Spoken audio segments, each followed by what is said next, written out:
here are the two cushaws that I harvested. The smaller one weighed 8 pounds and the bigger one weighed 11 pounds, and these are the ones that I have grown in the ground here at the house, and they're going to be used as a sort of experiment comparison. Like, I'm going to find out what the average size is of the cushaws that are growing up at the undisclosed location, and I'll see both in the number, as in how many. Right now I think I have about, I will have, if they all come to maturity, I will have about 7 down here from 3 plants, and up there I think is really just gonna blow that out of the water, but I do want to have a reference for that, and probably will not have to grow any winter squash for next year, especially if I end up canning some of this, although I'll decide about that later. This one is the moringa, and it is not ripe. It was supposed to turn pink when it was ripe, and I think it was probably supposed to be a little bit bigger. You can see it's not terribly big, but I did have to pick this on August 2nd because vine borer got into the plant and killed that part of it, so I no longer have that vine.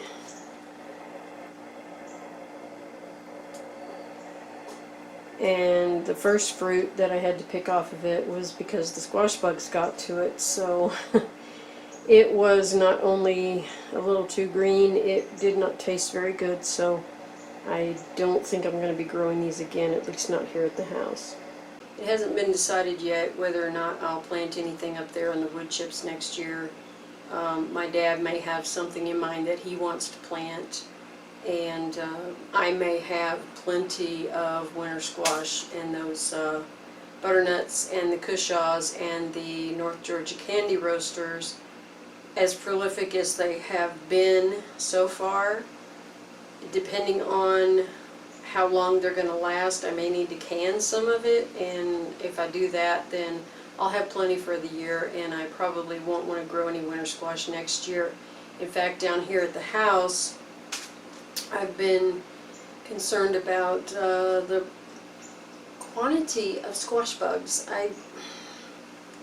This is the 3rd year that I've had the garden here, and those bugs are really bad this year. They were bad last year, but they seem like there are more this year. And so next year I may try just to grow my summer squash and let the winter squash go. And if I have some that store well or that I can and keep them over the next summer, the next year, then that's what I'll do, and just not plant any of those until next year, or rather the year after next. So we'll see how that goes, but I've not been very happy with my winter squash yield here at the house at all. My pumpkins are already gone. I didn't get a single pumpkin. Oh, that's not quite true. I'll show you what I did get. There's the one pumpkin I did get, and I didn't plant it.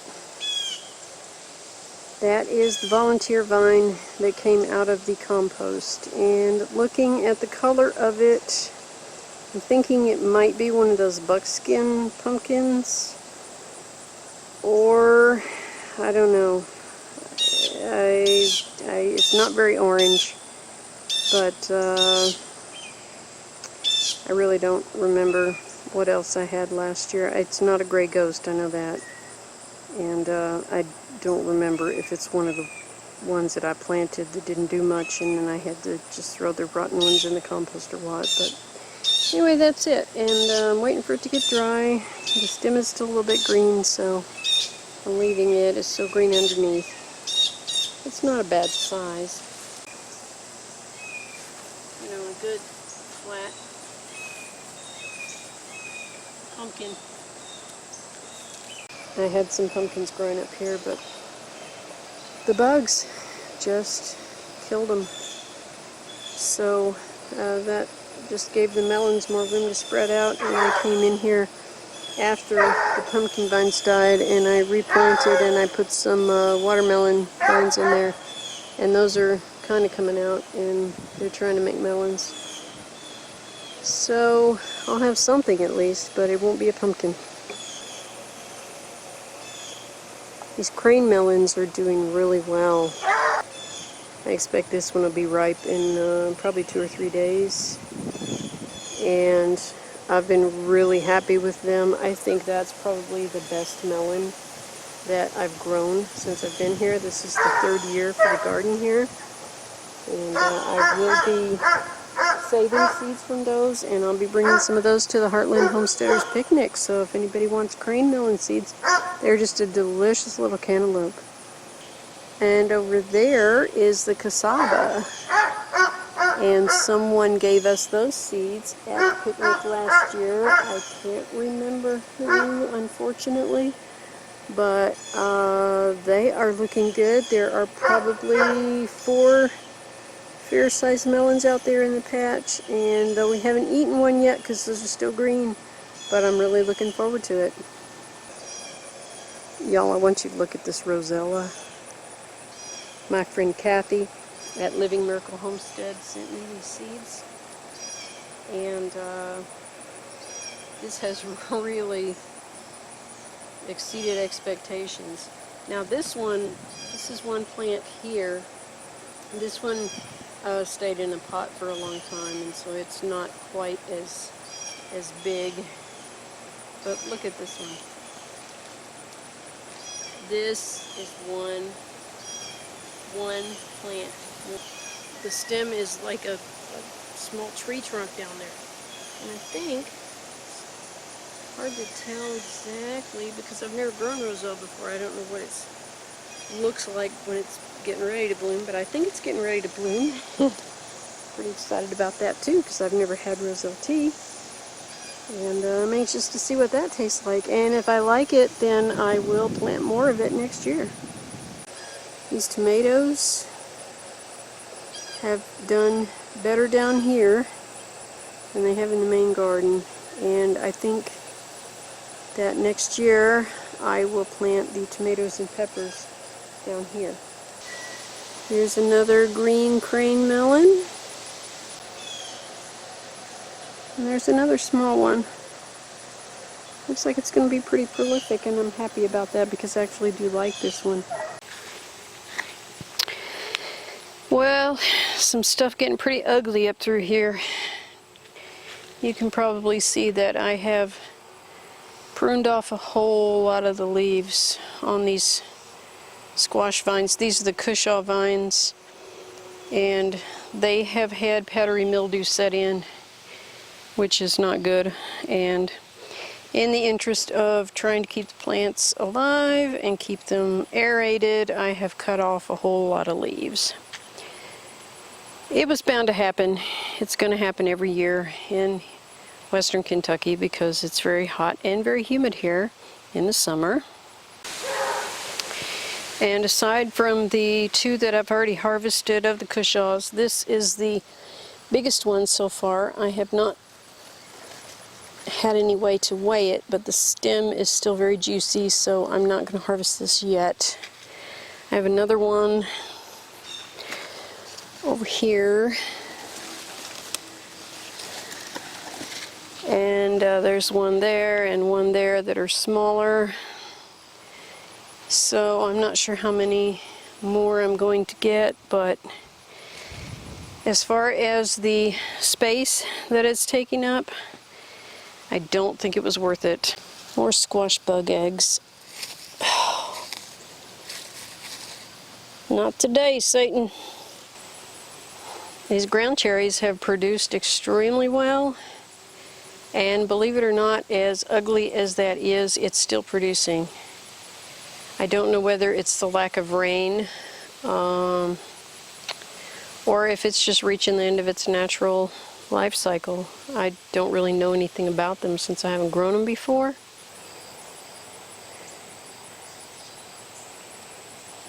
But they're looking pretty raggedy, and I think I'm going to have to pull them out pretty soon. Unless, you know, I don't know, if we get a good few days of rain, they'll bounce back. We did get some rain yesterday, but they didn't seem to do anything different, so they may just be too far gone. I'm not sure.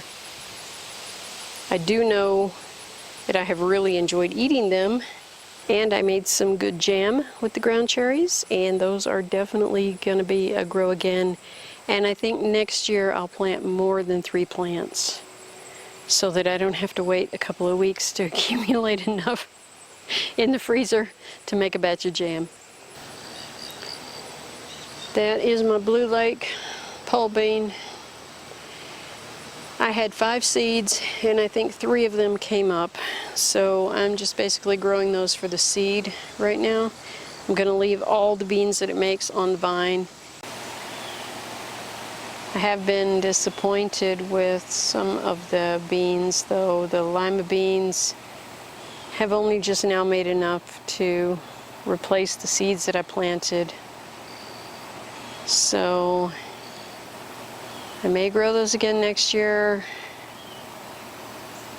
as long as I have seeds I can save. If not, if they don't make enough seeds to save, then I'm not going to fool with them, I guess. Those down there on the end are the red noodle beans.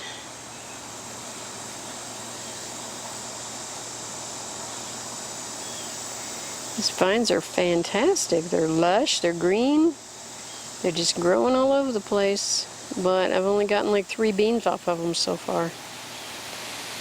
So I don't know what's up with that, but I do have seeds for next year, and I will try those again. Maybe I will spread them out a little bit more or plant them in a different location. I'll have to figure that out when I do my garden plan. It's my volunteer Mammoth sunflowers, and I can see it looks like a bee up there. Oh, that is a bee up there. Look at you go, little bee. Big fan of your work.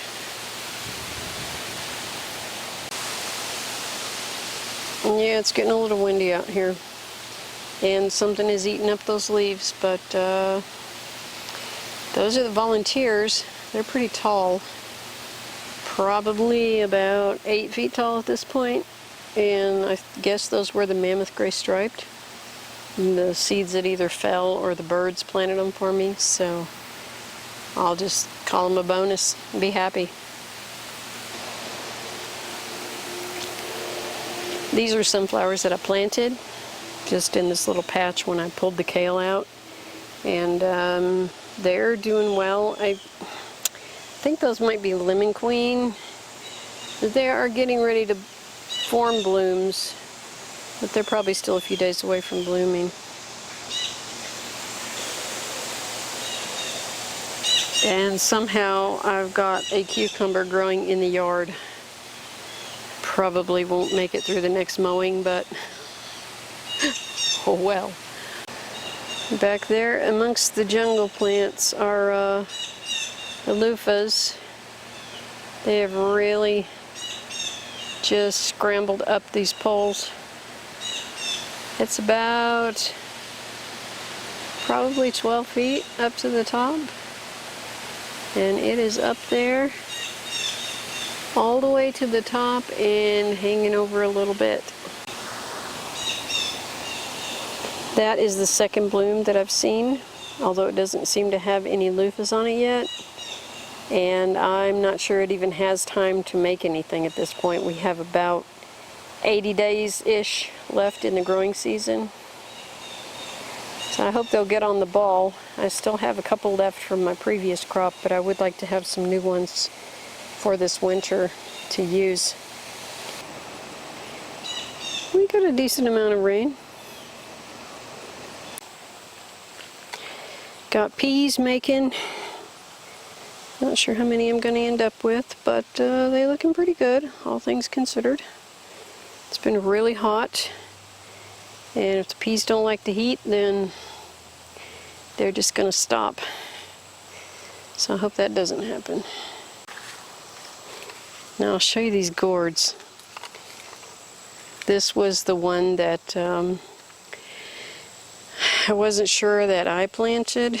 It may have been a volunteer of some kind, But based on what I've been able to find through research, the only one that has a white bloom is the calabash / birdhouse type, and these leaves are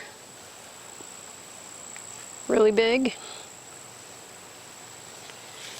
They are making a whole lot of blooms. Okay, I thought I saw...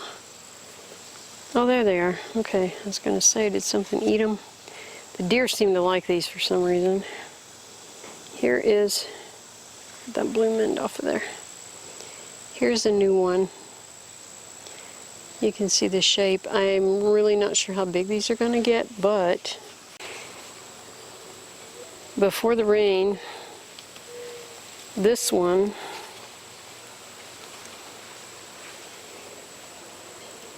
was about the same size as the one I just showed you. So they're growing pretty fast. And I will say that this is one of the prettier vines. It's not prickly or anything. It actually has really nice velvety leaves. But man, this thing stinks. It smells terrible. And the calendula is finally blooming. I'm going to try and get some of those seeds. I think I have a few left that I can plant next year, but this morning I came out and I was looking to see if those seeds were dry, and I couldn't really tell what was going on there, but there was a tiny walking stick in there, which is pretty neat. I haven't seen one of those in a while. The pepper row is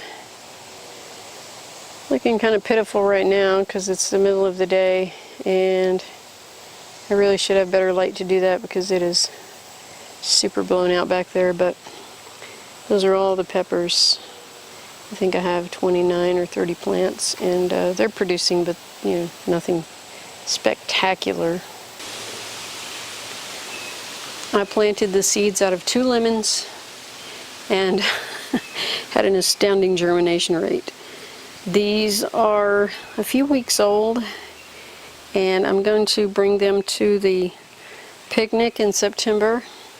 If anybody wants lemon trees to try their hand at growing them. Of course, in Kentucky it does get cold over the winter, so we will have to grow them indoors over the winter, but they are looking really good. They're looking pretty healthy, and I will be bringing these in case anybody wants them, and whatever's left over will probably have to be disposed of, but maybe I can help somebody out who's looking for a lemon tray.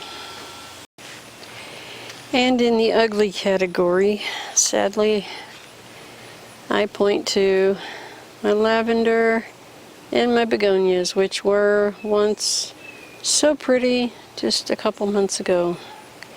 I suspect, given how this looks, that someone has been digging in the begonias. But I know the heat has done a number on them too. As for this lavender, I'm not sure what's going on with it. It may just be part of the normal life cycle. I did not harvest the blooms this year because I thought maybe they would make seeds, and I'll just break them off and put them down in there, because this is just so dry and crumbly. And there's some green on here still, but these stems don't look too good, and I'm not sure what's going on there. This one in the front looks better, but I do need to get all these old blooms and dead growth off, and maybe pruning it will help them bounce back a little bit. And there's our pretty new boy. He's become my second shadow. He loves to be outside now that he knows he can go in the house when he's ready. And he follows me around everywhere. And he really is a sweet little guy. But he gets a little bitey sometimes, so we're working on that. But I think that probably is just because he's pretty young and hasn't learned yet not to bite the hand that feeds him. The front porch is kind of a madness of color right now, which we love. These are a purple aster that my neighbor gave me, and I'm going to plant those in the ground. I really should have done it by now, but I kind of forgot they were here, honestly. These coleus are blooming. These little tiny purple flowers are so pretty. And although I don't know if I'll be able to gather any seeds from them or not, because they look pretty delicate. It looks like a delicate operation to get seeds, and a lot of them will probably fall before I can remember to get out here and get them, but I'll try it. And of course I can always take a cutting or two and root it and bring it inside over the winter. And these are just so pretty, these different colors. These are all coleus, and I think they're just beautiful. They just add so much little pizzazz. And this here is the Gerber daisy, which did bloom several times, but it seems like it's kind of gone dormant now too, and I think it might be too hot for that guy as well. But I did save some seeds out of that one too, and I hope I'll be able to get them to grow.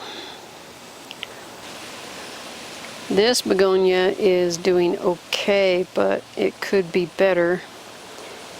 I just think these guys don't do very well in the heat. So this one has been over here in the shade, whereas those other ones were out in full sun for the majority of the day. So they're not quite as happy as they could be.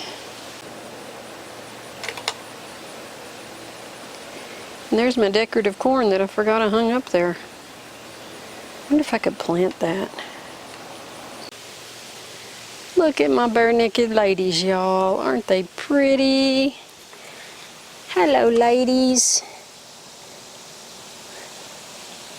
Welcome. Those came with the house, and the first year that we were here they didn't bloom, so I was very surprised to see them. They look great. They really are pretty. That rosemary's doing really well. It's turning into a shrub, which is a-okay with me. These stems at the bottom are getting pretty woody, and so I hope it'll keep going for quite a few more years. I think I've got the sage in the frame. It's hard to tell. It's gotten pretty scraggly. I'm not sure what's going on with that, but it's still growing. It's just not as vigorous as I had expected it to be. This asparagus, on the other hand, is doing well, and see, we've got a big bunch of grass in there that we can't get with the mower.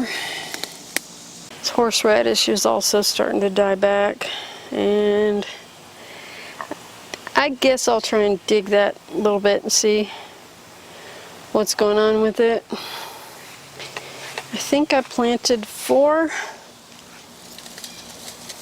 pieces of root. Yeah, I've really not kept up with these weeds very well over here. Alright, that feels somewhat substantial, but I think I probably should leave it for another year. Let it really get rooted in good. And the lemon balm is looking pretty sad. It did bloom, and so it's dying back as part of the natural bits, and I think I will come out here and cut some of these off and try and get seeds, but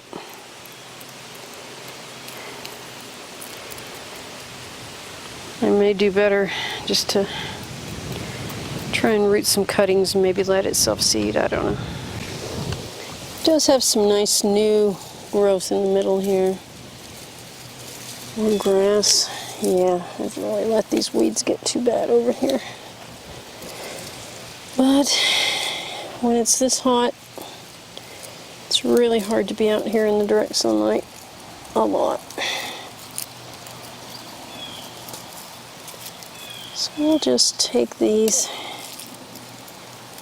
and we'll see how many seeds I can get out of them.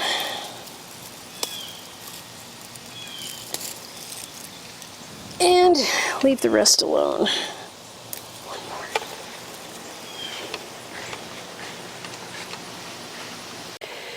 And that'll do it for today. So thanks for watching. Oh, thank you especially to my new subscribers. And thanks to Ernie Hatmaker for the shout out a couple of weeks ago. If y'all don't have her channel, go and look at her videos. She has a lot of fun gardening and she does some pretty innovative things. Her latest video on squash bug egg eradication was pretty smart. So take a look at that, and I'll see y'all in the next video.